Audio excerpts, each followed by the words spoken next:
आज हम पढ़ेंगे जलवायु वर्गीकरण में कोपेन। कोपेन ने जलवायु का वर्गीकरण किया है। जलवायु का वर्गीकरण से मतलब है, देखो हम जानते हैं जलवायु क्या होती है। जलवायु का मतलब क्या होता है, पेन दीजिए, पेन से समझ में नहीं आएगा। जलवायु किसे कहते हैं? कोपेन मतलब बताइएगा। एक सेकंड, कोपेन नाम है साइंटिस्ट का। कोपेन जो है वो साइंटिस्ट का नाम है जिन्होंने जलवायु का वर्गीकरण किया। तो हम उसे बोलते हैं कोपेन द्वारा किया गया जलवायु का वर्गीकरण, क्योंकि कोपेन ने किया था। जैसे हमने स्टार्टिंग में बहुत सी थ्योरीज पढ़ी थी, उसी तरह अब बात करते हैं जलवायु। क्या आपको पता है कि मौसम का लगभग 30 साल का, कितने साल का विश्लेषण, कितने साल, 30 साल का विश्लेषण ही क्या कहलाता है, जलवायु। वहां की स्थिति को अगर हम पता करते हैं तो वो स्थिति क्या हो जाती है, जलवायु। देखो मौसम होती है ऋतु और जलवायु।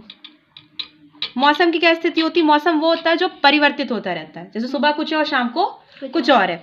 अगर मैं बात करूं ऋतु का एक टाइम होता है। जैसे अगर बात की जाए कि बारिश के बाद क्या आएगी, ठंडी आएगी, ठंडी के बाद क्या आएगी, गर्मी आएगी, तो एक सीजन जिसे हम कह सकते हैं।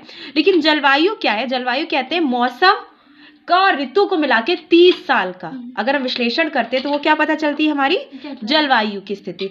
जलवायु की स्थिति वहां, जलवायु देखो सबसे महत्वपूर्ण, अगर मैं बात करूं, अगर हम भूगोल में बात करते हैं कि कहीं के धरातल, कहीं के खाने पीने, रहन सहन, व्यवसाय, ये सब किस पे निर्भर करता है, वहां की जलवायु पे निर्भर करता है। यहाँ तक कि आपके स्किन का कलर, आपकी त्वचा का रंग भी किस पे निर्भर करता है, वहां की जलवायु पे निर्भर करता है। आपकी हाइट, आपकी आंखें, ये सब किस पे निर्भर करती हैं, वहां की जलवायु पे निर्भर करती हैं। व्यवसाय, ये सब किस पे आश्रित होती हैं, जलवायु पे आश्रित होती हैं। तो कोपेन ने क्या किया, जलवायु का वर्गीकरण किया है। कोपेन ने जलवायु का वर्गीकरण किया है। कोपेन एक साइंटिस्ट है जर्मन के। बताएंगे? हाँ लाइए। कोपेन जो है वो कौन है? अभी आज हम पढ़ेंगे कोपेन का जलवायु वर्गीकरण। कोपेन कौन है भाई? तो कोपेन जो है जर्मन के एक भूगोलवेत्ता हैं, ठीक है। कोपेन एक भूगोलवेत्ता है, कहाँ के? जर्मनी के, जर्मन है भाई, तो जर्मन भूगोलवेत्ता है कोपेन। और कोपेन ने जलवायु का वर्गीकरण किया। तो जैसे मैंने अभी आपको बताया था कि जलवायु एक महत्वपूर्ण कारक होती है और जलवायु पर ही वहाँ की व्यवसाय, वहाँ की स्थिति, या अगर मैं बात करूँ यहाँ तक कि उसकी स्किन का कलर, सब कुछ किस पे आधारित होता है, जलवायु पर आधारित होता है। तो कोपेन भाई जर्मन भूगोलवेत्ता, उन्होंने जलवायु का वर्गीकरण किया है। तो ये नोट्स ताइफा की हम पढ़ते हैं और देखते हैं। जर्मन वनस्पति वैज्ञानिक तथा जलवायु विज्ञान वेत्ता थे। मतलब जलवायु के भी विज्ञान वेत्ता थे और वनस्पति, दोनों चीजें। हाँ, एक चीज और मैं भूल गई कि जलवायु जो होती है वहां की वनस्पति कैसी होगी, ये भी किस पे आश्रित होती है, जलवायु पे। जब मैंने तुम लोग को सवाना तुल्य जलवायु पढ़ाई थी, सवाना वनस्पति भी जलवायु पर निर्भर रहती है। जैसे सवाना पढ़ाई, सवाना के बाद मैंने विश्वत पढ़ाई, विश्वत के बाद एक पश्चिमी यूरोपीय पढ़ाई। तो मैंने क्या था, पश्चिमी यूरोप में अच्छी स्थिति है वनस्पतियों की, और मैंने कहा था सवाना में घास के मैदान है। तो सवाना में घास के मैदान मैंने क्यों बताया था, वर्षा कम होती है, जलवायु की स्थिति। और अगर मैंने कहा पश्चिमी यूरोप में वनस्पति अच्छी है, तो क्योंकि वहां पे वर्षा बहुत ज्यादा होती है। तो ये भी स्थिति थी, क्योंकि सवाना का मतलब ही है अफ्रीका के बड़े घास के मैदान। उसका मतलब ही क्या, उसको क्या बोलते हैं हम, सवाना बोलते हैं। देखो बड़े जो घास के मैदान होते हैं अफ्रीका में, बड़े घास के मैदान अफ्रीका में जो होंगे उन्हें हम बोलते हैं सवाना। और उसी सवाना के नाम से हम सवाना तुल्य जलवायु बोलते हैं, अफ्रीका के आसपास की जो है। और अगर मैं बात करूँ पश्चिमी यूरोप में, सिर्फ घास के मैदान नहीं है, वहां पे पूरी बड़ी बड़ी फार्म है, यानी जहाँ पे खेती की जाती है। तो वहां पे कई तरह की वनस्पतियां उगाई जाती है। वजह क्या है कि वहां पे वर्षा बहुत ज्यादा होती है। और अगर बात करूँ तो सवाना में वर्षा कम होती है। लेकिन अगर मैं और आ जाती हूँ विषुवत रेखीय, तो वहां पे वर्षा बहुत ज्यादा होती है। क्यों? क्योंकि वाष्पन प्रक्रिया बहुत ज्यादा होती है, सीधी पड़ती है। आगे बात करते हैं, कोपेन जर्मन वनस्पति वैज्ञानिक हैं, जलवायु वैज्ञानिक भी हैं। इन्होंने, कोपेन ने 1854 में प्रस्तावित विश्व में 5 वनस्पति मंडलों को विश्व में जलवायु के विभाजन का आधार बनाया था। इन्होंने जलवायु का जो विभाजन किया वो वनस्पतियों के आधार पे किया, वनस्पति के आधार पे। कोपेन का वर्गीकरण जो होता है वो जलवायु वर्गीकरण तो है, लेकिन ये वनस्पति के आधार पर जलवायु का वर्गीकरण है। जलवायु के विभाजन का आधार बनाया था, इनका नाम इन्होंने ABCDE रखा। किसका? वनस्पतियों के आधार पर जो उन्होंने जलवायु वर्गीकरण किया। तो क्या ABCD रखा है, ठीक। अब यहाँ पे देखते हैं, कैंडल ने विश्व को वनस्पतियों का 5 वनस्पति मंडलों में बांटा है। अब यहाँ पे जो इसी के आधार पर मानते हुए कोपेन ने पहले क्या था कि कैंडल एक जो साइंटिस्ट थे, उन्होंने विश्व को वनस्पतियों के आधार पर 5 वनस्पति मंडलों में बांटा था। कैंडल कोपेन से पहले आया, ठीक है। तो कोपेन ने बिल्कुल कैंडल को क्या किया, कॉपी किया, ठीक। और कैंडल को कॉपी करते हुए उन्होंने भी इसी आधार को मानते हुए कोपेन ने भी जलवायु का वर्गीकरण किया। यानी जैसे मैंने आप लोगों को पढ़ाया था पृथ्वी की उत्पत्ति का सिद्धांत, जैसे किसी ने निहारिका बोला तो उसमें से किसी ने कह दिया निहारिका के छल्ले निकले, किसी ने कह दिया गोले निकले, तो माना सबने एक निहारिका, मतलब सबने ये माना कि किसी ना किसी एक ग्रह से, किसी ने फिलामेंट बोल दिया, लेकिन सबने ये माना किसी ना किसी एक ग्रह, किसी एक ही पदार्थ से सारे सौर मंडल का निर्माण हुआ है। तो जैसे कैंडल ने कहा कि भाई 5 आधार हैं, तो बिल्कुल कोपेन ने भी उसी चीज को कॉपी करते हुए अपने वर्गीकरण को आगे बढ़ाया। उन्होंने कहा कि भाई वनस्पतियों के आधार पर हम जलवायु को 5 भागों में वनस्पति के आधार पर बांटते हैं। तो मेगाथर्मल मंडल के अंतर्गत, अब यहाँ पे वनस्पति के आधार पर बात कर रहे हैं, तो पहला मंडल, कितने मंडल रखे, 5, कितने मंडल रखे हैं, 5, ABCD, यहाँ पे नाम उन्होंने दिया है ABCD के आधार पर। तो हम पहला देखते हैं मेगाथर्मल मंडल। ऐसे पौधे आते हैं जो वर्ष भर, ऐसे पौधे होते हैं जो उच्च तापमान तथा उच्च आर्द्रता पर निर्भर रहते हैं। उच्च तापमान हो और उच्च आर्द्रता हो, यानी मौसम के आधार पर कि पतझड़ का मौसम भी हो जाए और सदाबहार भी हो जाए। ऐसे दशाओं वाले क्षेत्रों में शीतकाल नहीं होती, ठीक है, शीतकाल नहीं होता है। पौधे सदाबहार, जैसे मैंने कहा सदाबहार प्रकार के होते हैं। सबसे ठंडे महीने का तापमान 18 डिग्री सेल्सियस से अधिक रहता है। सबसे ठंडा कितना होता है, 18 डिग्री से, बोला ना शीतकाल नहीं होता। हमारे इलाहाबाद में टेम्परेचर कितना हो जाता है, कभी कभी 4 भी हो जाता है। इन्होंने पूरे विश्व को 5 मंडल में बांटा है। कितने मंडल में, 5 मंडल में। तो तुम वनस्पति देख के समझ लो ये कौन सा मंडल है। अच्छा, कोपेन का देखो, बस आराम से समझो। कोपेन ने पूरे विश्व के जितने भी वनस्पतियां होती हैं उनको कितने भागों में बांट लिया है, 5। तो उन्होंने कहा है कि भाई जो वनस्पति जितने जितने मंडल में जिस हिसाब से आ रही है उसी आधार पर उन्होंने जलवायु का वर्गीकरण भी कर दिया है कि भाई ये पौधे जहां पाए जाएंगे ऐसी जलवायु होगी, ये पौधे जहां पाए जाएंगे ऐसी जैसे मैंने कहा कि सफेद हाथी कहाँ देखने को मिलते हैं, सिर्फ थाईलैंड में। आपको इंडिया में सफेद हाथी देखने को नहीं मिलेंगे। तो ये वहां की स्पेशलिटी है, ये वहीं पे हो सकते हैं। पेंगुइन है, पेंगुइन ठंडे क्षेत्रों में पाए जाते हैं। अंटार्कटिक पेंगुइन आपको अंटार्कटिका के पास या बहुत ठंडी से ध्रुवों के पास मिलेंगे। अभी मैं कहूँ पेंगुइन इंडिया में अगर आपको मुंबई में यहाँ वहाँ नहीं मिलेंगे पेंगुइन, वहां पे बस कुछ जैसे पालने के लिए जू में आपको, मैं जू की बात नहीं करी बेटा, मैं बात करी जू में तो आप कुछ भी कहीं उठा के ला सकते हो।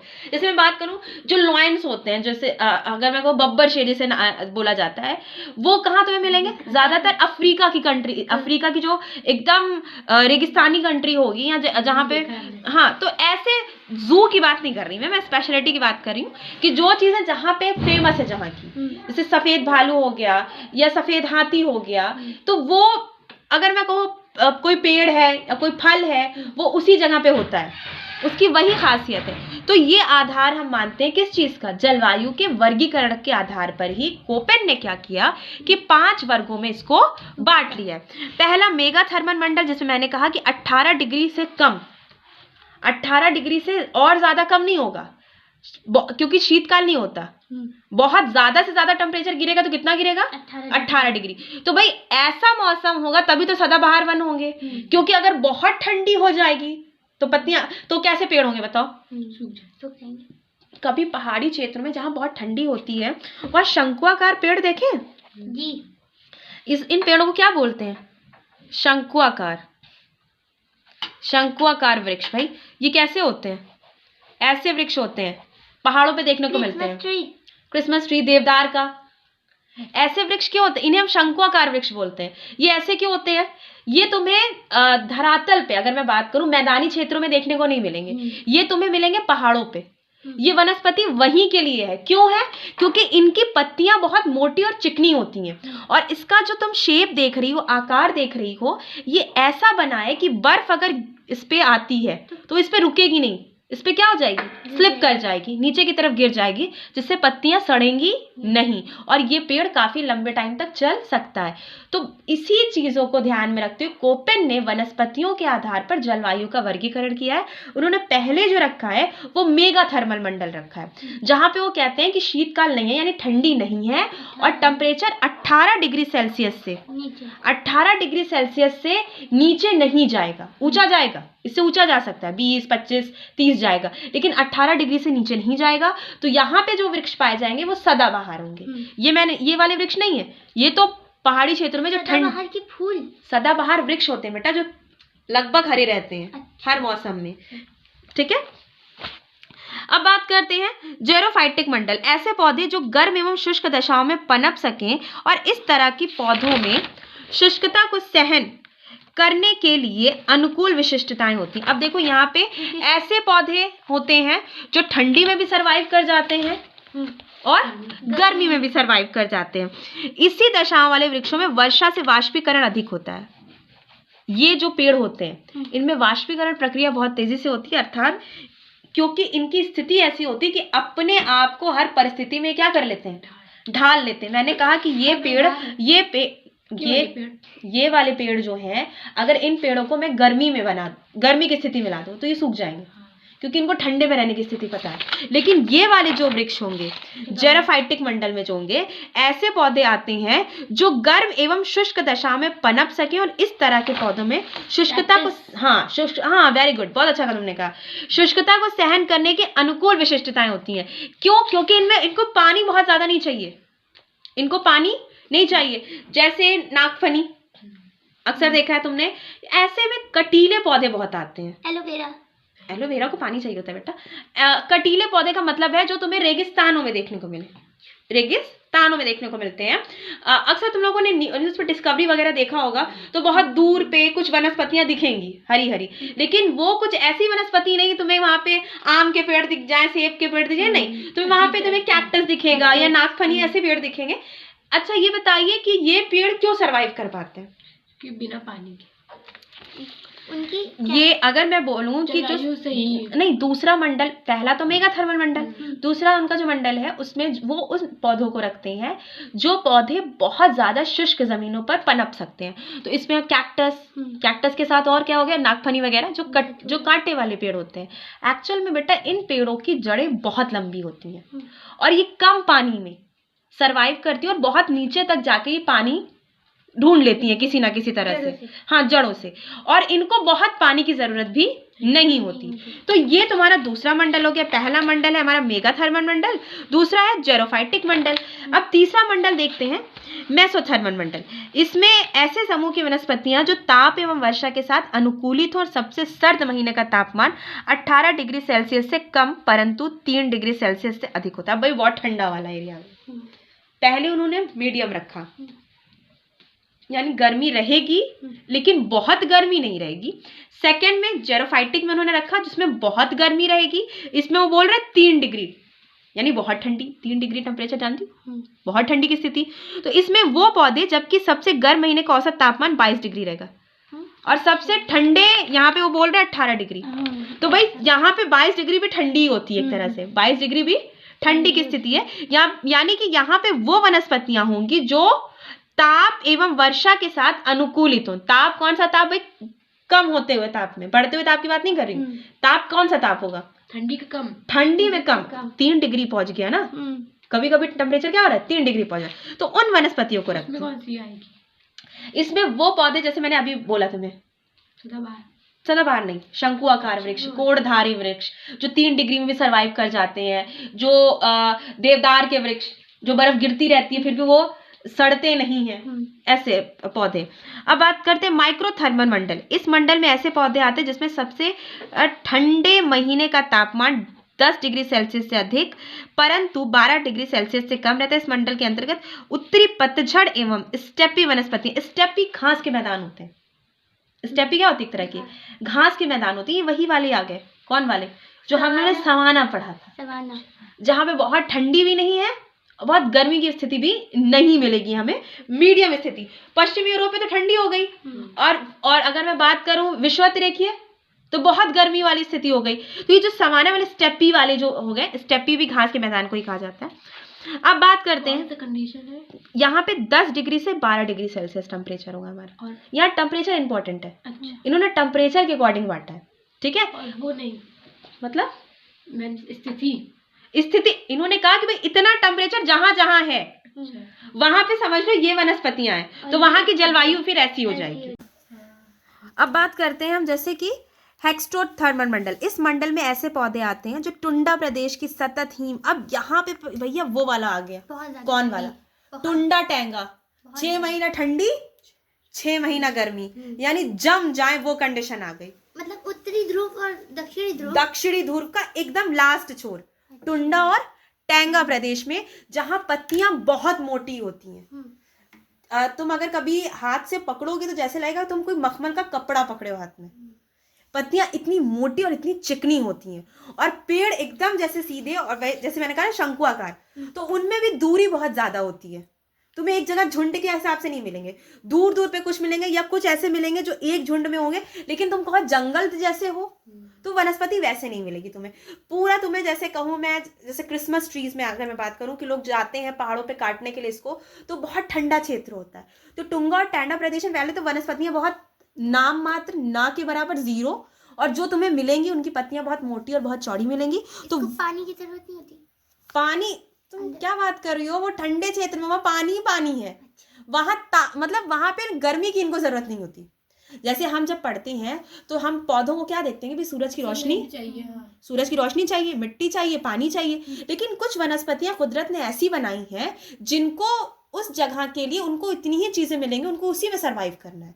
जैसे टैंगा और टुंडा प्रदेश में जो वनस्पतियां हैं वहाँ तापमान नहीं है, तो वहां की जो पत्तियों की डिजाइन है वो ऐसी बनाई है कुदरत ने कि उनको, तो उसी को कोपेन ने कहा है हेक्सोथर्मल मंडल। इस मंडल में ऐसे पौधे आते हैं जो टुंडा प्रदेशों की फसल हिमीकृत सतह पर पनप सकें, और यहाँ की लोथोसॉल मिट्टियों में केवल लाइकेन तथा मासी विकसित, यानी भी जो एक तरह की वनस्पति होती है जो बहुत मोटी पत्तियों वाली लाइकेन, कि ये वही सरवाइव कर सकते हैं, और कोई वनस्पति वहां पे सरवाइव नहीं कर सकती, ठीक है।